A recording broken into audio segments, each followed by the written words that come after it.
Hello बच्चों, स्वागत है आप सभी का पांडेज एकेडमी में। हम लोग कर रहे हैं accounting for partnership firm fundamentals. इस चैप्टर से आज की इस क्लास में हम लोग इलिस्ट्रेशन 1 पे डिस्कशन करेंगे। इससे पहले मैंने इस चैप्टर से 11 वीडियो और बनाया हुआ है, जिसमें मैंने आप लोगों को बहुत अच्छे से बेसिक ऑफ पार्टनरशिप समझाया है। अगर आप लोगों ने अभी तक उन वीडियोस को नहीं देखा है तो आप लोग जाके उन वीडियोस को देख सकते हैं। तो चलिए आज का क्लास स्टार्ट करते हैं।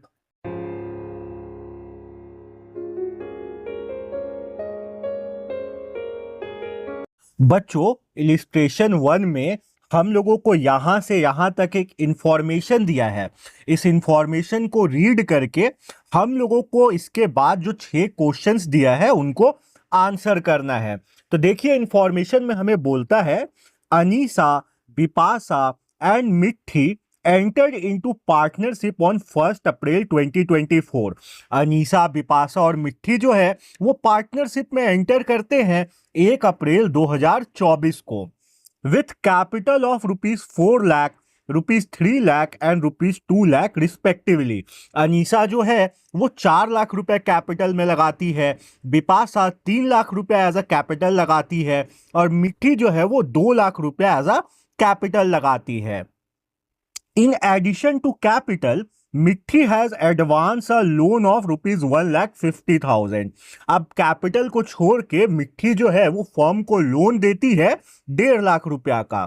Since they had no agreement to guide them, they face following issues during and at the end of the year. तो इन लोगों के पास कोई एग्रीमेंट नहीं है। एग्रीमेंट नहीं है मतलब इन लोग पार्टनरशिप डीड नहीं बनाए हैं, तो उस कारण से इन लोग कुछ इश्यूज फेस कर रहे हैं। उन इश्यूज को कैसे रिजॉल्व किया जाए यही हमसे पूछा है। बच्चों, पहला सिचुएशन है Anisa wanted interest on capital to be provided at 9% per annum, but Bipasha and Mitti did not agree. इसका मतलब हुआ कि अनीसा जो है वो इंटरेस्ट ऑन कैपिटल चाहती है कि 9% पर एनम का हिसाब से मिले, पर बिपाशा और मिट्टी जो है इस चीज को एग्री नहीं कर रही है। तो बच्चों याद रखिएगा, जब भी पार्टनरशिप डीड ना बनाया गया हो तो इंटरेस्ट ऑन कैपिटल नहीं मिलता है। तो इसका आंसर हो जाएगा no interest will be payable.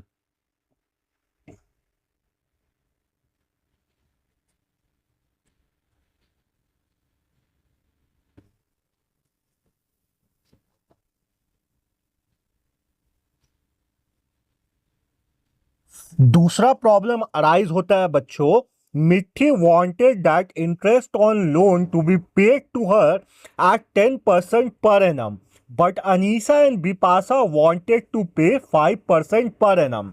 मिट्टी जो है वो जो लोन दी थी फॉर्म को 1.5 लाख रुपया का, उस पे वो चाहती है कि 10% पर एनम का हिसाब से उसको इंटरेस्ट मिले, पर अनीसा और बिपाशा जो है वो 5% पे करना चाहती है उस लोन पे इंटरेस्ट। तो याद रखिएगा, जब भी पार्टनरशिप डीड ना बना हो तो लोन पे इंटरेस्ट, अगर कोई पार्टनर फर्म को लोन दिया है तो उस लोन पे जो इंटरेस्ट होता है वो 6% पर एनम का हिसाब से मिलता है। तो इसका आंसर होगा कि loan will interest on loan will be paid at the rate of 6% per annum. तीसरा प्रॉब्लम है बच्चों, Anisha and Bipasha demanded to share profit in the ratio of their capital contribution. मिट्टी is not in agreement with this proposal. इसमें यह बोलता है कि अनीसा और बिपाशा जो है वो ये डिमांड कर रही है कि उन लोग जितना कैपिटल लगाई है उस कैपिटल का रेशियो में उनको प्रॉफिट मिले, मगर मिट्टी इस चीज को लेके एग्री नहीं है। तो हमेशा याद रखिएगा, जब भी पार्टनरशिप डीड ना बना हो तो प्रॉफिट हो या लॉस हो फर्म को, वो इक्वली बंटता है हर पार्टनर में। तो इसका आंसर होगा profit will be shared equally.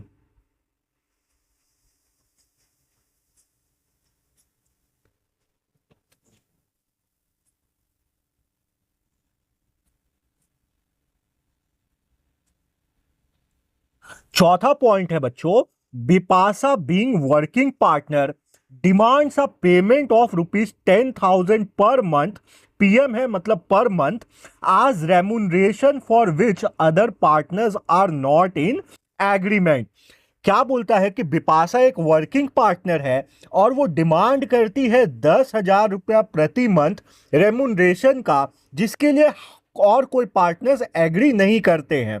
तो हमेशा याद रखिएगा, जब पार्टनरशिप डीड ना बना हो तो कोई भी रेमुनरेशन हो या सैलरी हो, कोई भी पार्टनर को नहीं मिलेगा।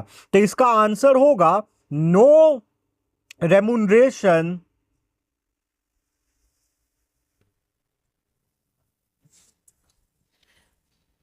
is payable to any partner।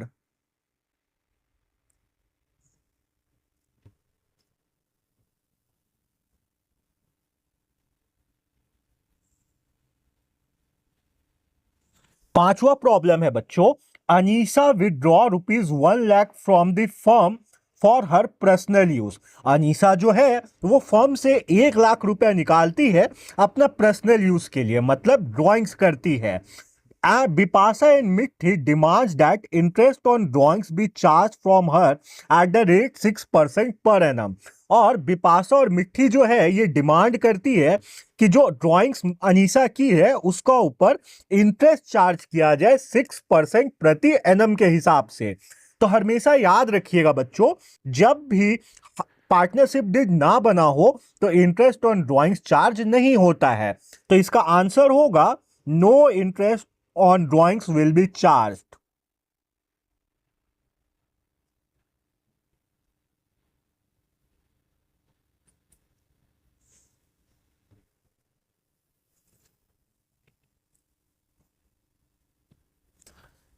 छठा प्रॉब्लम है बच्चों, मिट्टी wants to introduce her son as a partner but Bipasha objects to it। मिट्टी जो है वो अपना सन को एडमिट करना चाहती है एज अ पार्टनर फर्म में, बट बिपाशा इस चीज के लिए एग्री नहीं करती है।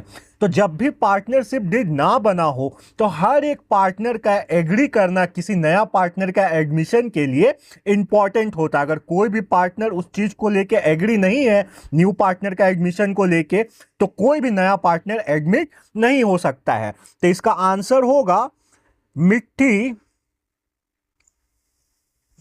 son cannot be admitted, cannot be introduced लिख देते हैं, यहां पे इंट्रोड्यूस लिखा हुआ है, as a partner in the firm। बच्चों यही 6 पॉइंट था इलिस्ट्रेशन 1 में, जिसके ऊपर हम लोगों को अपना राय देना था, हम लोगों को इस फर्म को गाइड करना था, जो कि हम लोग किए हैं।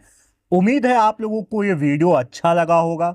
अगर अच्छा लगा है तो आप लोग कमेंट बॉक्स में ज़रूर बताइए, और अगर इस वीडियो का आप लोगों को नोट चाहिए तो आप लोग मेरा व्हाट्सएप चैनल फॉलो कर सकते हैं, जिसका लिंक मैं आप लोगों को डिस्क्रिप्शन में दे दूंगा। मिलते हैं बच्चों अपने नेक्स्ट वीडियो में, जब तक आप लोग अपना ख्याल रखिए।